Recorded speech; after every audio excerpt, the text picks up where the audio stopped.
Howdy folks, welcome back to the channel. Just a little walk today in Benjakitti Park. Well, Farty has his little bit of a rant, a Friday rant. It's not a rant, but just a bit of a observations that I've made. There's a couple of things I want to touch on today. The first one is the amount of scammers in this area now. The line Soy 4 pretty much all the way up Soy 4, both sides of the road, and then when you get to the main Succumbit Road, they're just stuck to the pavement. Taxis parked up, those minivans waving around those plastic sheets. But you know, they're just who's using these people? Who's keeping these people going? They're absolutely of no benefit to anyone. Not the tourism industry.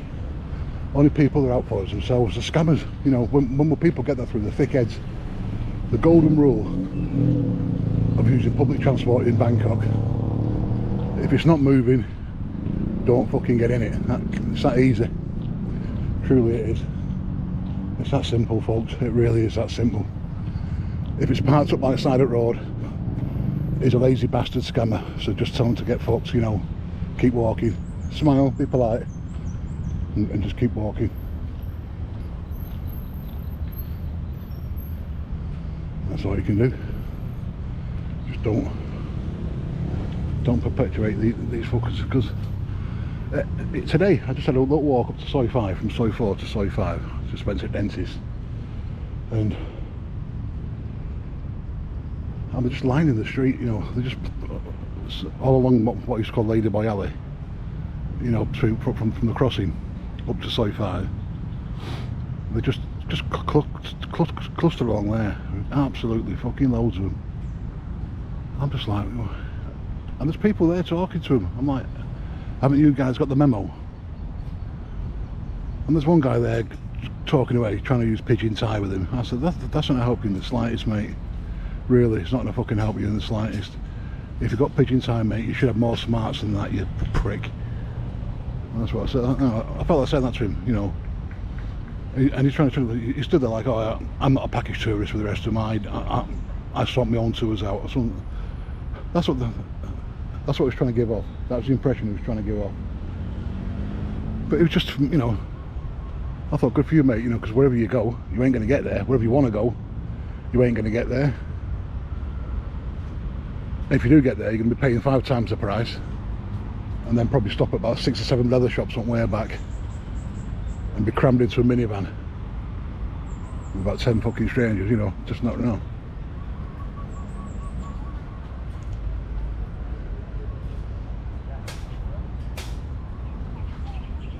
You're not smart, and your pigeon Thai is not going to get you fucking nowhere, mate.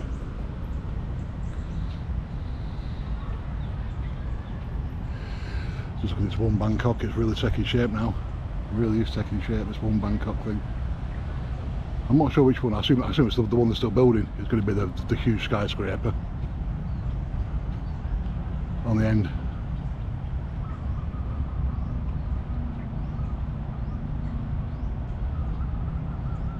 But it's due to be finished this year.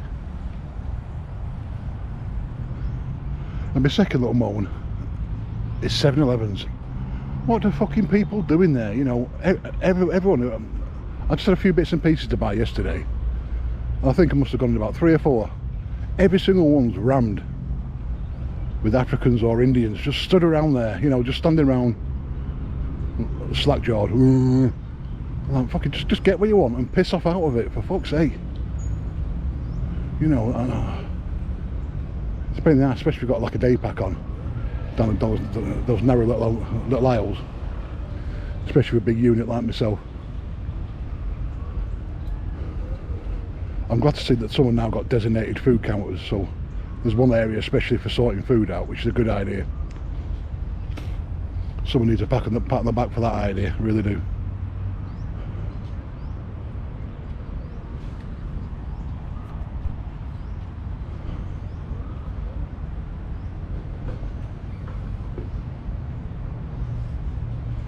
It's lovely and peaceful. It's a bit hotter today than it was yesterday. It was quite cool yesterday.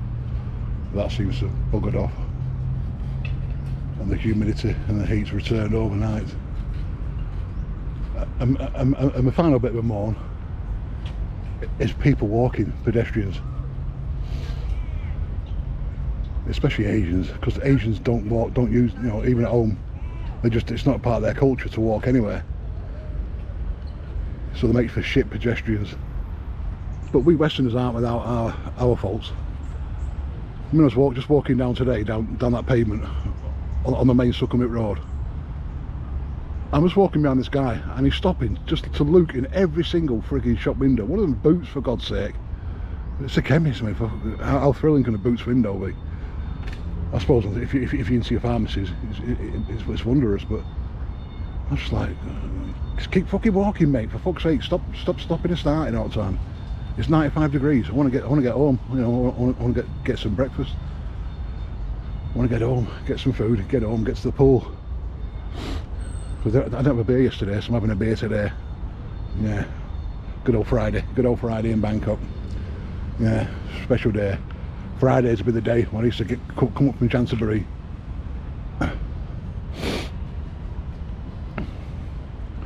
Yeah, come up from Chancery, arrive here about this time, about 12 o'clock. Time, it's at 9:30 buzz, so I could, or the 8 o'clock buzz, so I could arrive at en route by about midday. Then be in the pool at Golden Palace and Soy One or the Miami, depending on where the boys were staying. And be in that pool, oh, luxury. They were great days. Grab my Bangkok post and then read my drink column and then go out on it. Back in the good old days when Tony Blair was funding me my Bangkok shenanigans. Bless him, I wanted a bad word against the man. Cheers, Tom.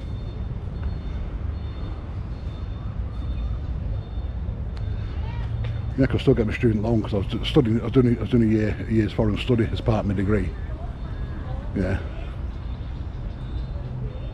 I was studying in Chancery. I chose that because it was close to Bangkok, 3 hours from Bangkok. Less to Pattaya, even less to Koh Chang if I needed some Western comfort. But I had mates in Bangkok all throughout that summer. All throughout that summer. Up until about the May, really. You know, people coming and going all the time. So I found myself most weekends heading up this way. Usually to Golden Palace or the Miami. Happy memories and happy days. They were good days. That's when it's still 60 odd baht to the pound. And price and the Northeast Asians hadn't put the 333 brigade hadn't pushed the prices through the roof yet. You know, they haven't started chucking the money all over the place yet. They haven't really arrived en masse. Your Japanese, your Koreans, your Chinese, they haven't really arrived properly yet. So prices were still relatively low, especially on those good exchange rates. Okay guys, I got that off my chest. If you agree, don't forget to like, subscribe and all that crap. And I'll see you in the next one. Which I think might be, I'm not sure, yeah. I don't think I'm going to film tonight when I'm going out. Okay, so I'll see you in the next one guys. Ta-ra.